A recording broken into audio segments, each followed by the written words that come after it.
And this eagerly anticipated video game is here. But don't expect to see it on an actual screen anytime soon.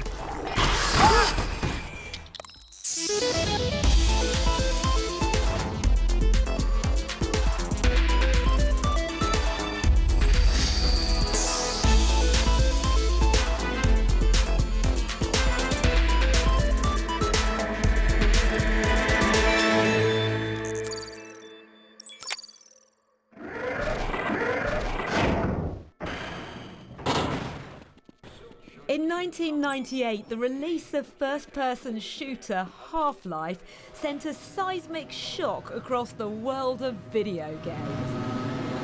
It featured cinematic storytelling, taut action sequences, and some of the creepiest bad guys ever to grace a video game. Well, let's just say your hour has come again. I remember when Half Life came out. November 1998, a massive moment in PC gaming. Before then, it had been Doom that had defined shooter games. Half Life reset the bar. A sequel followed in 2004.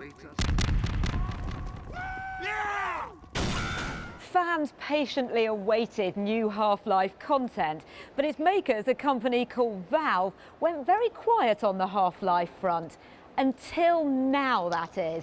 Mark Chislak has been to Valve's headquarters in the US, where he's got his hands on their latest addition to the franchise, a game which has surprised many by embracing virtual reality. Bellevue, Washington is home to Valve Software, an award-winning games development company. It has plans to reinvigorate virtual reality with Half-Life's help. A title which changed games forever. Hey, Mr. Freeman. I had a bunch of messages for you, but we had a system crash about... The first Half-Life I played was probably the second one, before going back to the first one.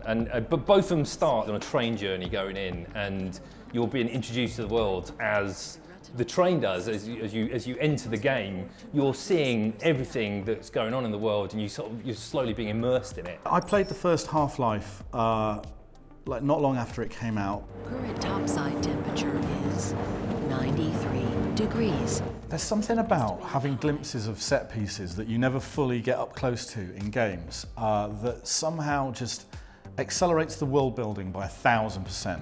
Like the knowledge that you may not have even seen it, I think is brilliant. Sector C test labs and controls. Like the idea that on a second playthrough or a third, you can see something you didn't see the first time around. And even then, it's like just by chance, it was going on outside a window, and if you'd looked to the right, you'd have seen a different set piece. Morning, Mr. Freeman. Looks like you're running late. Everyone has been so excited by the idea of a new Half-Life game for years. You know, the first one gave us such a new cinematic way of experiencing a game. The second one, it handed us the gravity gun. We had much more puzzling. We had much more storytelling. My God, we made it. And it's almost become a kind of joke over the last 13 years of Half-Life 3 announced, because Valve has always kind of teased that something would come. There's lots of rumours, everyone wanted something new, but now finally being told that we've got something in that universe, it's a whole new full-length story, people are really, really excited. Look out. Set before the events of Half-Life 2, the player assumes the role of Alyx Vance, a resistance fighter struggling to rescue her scientist father in City 17, the centre of an extra-dimensional invasion of the Earth. All this is my fault. There's been a lot of hype and high hopes around the rebirth of virtual reality. VR headsets have arrived from a variety of different companies, but in recent years, interest in the technology has waned. Virtual reality, it seems, is lacking a killer app. That, however, could be about to change. It's probably fair to say that a new Half-Life game will be one of the most keenly anticipated titles of the last decade. But is making it a virtual reality only title a way of shifting VR headsets? I mean, this is a way to sell VR headsets. The minute you put a Half-Life game on VR, it's going to make people buy something or potentially look into buying something that they hadn't had before. But it's not just available on Valve's headset, it is available everywhere. So what this will do is potentially reinvigorate and kickstart everyone's interest in the entire VR space. One of our goals here was to hopefully show a bunch of people who have looked at VR and thought it looks interesting, but not yet hasn't convinced them yet that, oh, there's an experience over there they really want. Hopefully they will see this and say, you know what, actually I will go check that out.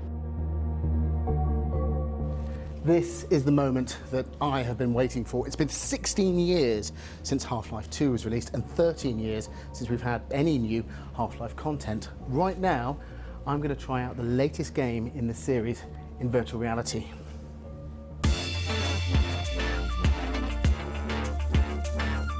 I'm playing using Valve's own VR hardware called Index.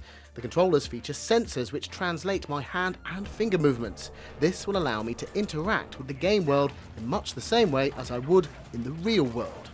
Here we've got an opportunity to try out some of the gameplay mechanics. So we have the gravity gloves, which should allow me to pull this and grab it, throw it towards one of those barnacles. Let the barnacle eat it. When you see items, you can grab them with the gravity gloves, catch them, store them in your backpack for later. The title has been designed to work with a wide variety of different VR headsets. But the game's demanding technical specifications means that it will have to run on a pretty high-end PC. The full Index VR setup like this one isn't cheap either, costing nearly £1,000. I can't open these doors, they're jammed. Ah, it opens up for me. Here we go. Almost everything you interact with in the game works like it does in the real world. Everything apart from travel. Getting around turns out to be one of the more interesting things in virtual reality. It's one of the trickier problems to solve. And so many things that are local scale allow you to just use your body in a natural way, like I'm going to pick up a bucket to look at what's underneath it. Traversing space doesn't quite yet allow you to use your body in that way. So solving that for players is one of the more interesting things about virtual reality. We've chosen to provide a variety of methods. There are a couple different styles of teleportation, and then a more traditional movement that is we call continuous motion. And some people are more comfortable with one than another. I've got a room full of head crabs here, a room full of zombies. Let's see if there's any extra ammo in here, because I have a feeling I am going to need it pretty soon. This title is unusual for VR because there's about 15 to 16 hours worth of gameplay, much longer than a lot of virtual reality titles. Let's get rid of this barricade, pull it out of the way. This is genuinely extremely tense. Okay, well I need new underwear. This adds an entirely new dimension to video game combat. One of absolute pant-wetting fear. The big question is, will this game be the one that persuades more people to invest in virtual reality? There's a real chance that Half Life Alyx is going to be a killer app for virtual reality in 2020.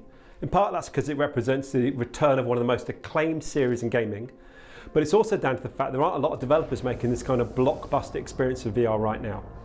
Half Life Alyx might not push virtual reality into mainstream by itself, but it could persuade a new wave of developers to start working on similar experiences of VR, and that would be huge. I think the only game that could potentially sway me and make me want to get some VR and play it is a Valve game. The only downside is that I have to wander around my living room in fear of my wife walking in on me pretending to smash up some Combine officers with a crowbar. I'm with you every step of the way. We'll find out what kind of impact Half Life Alyx has when it releases on March the 23rd.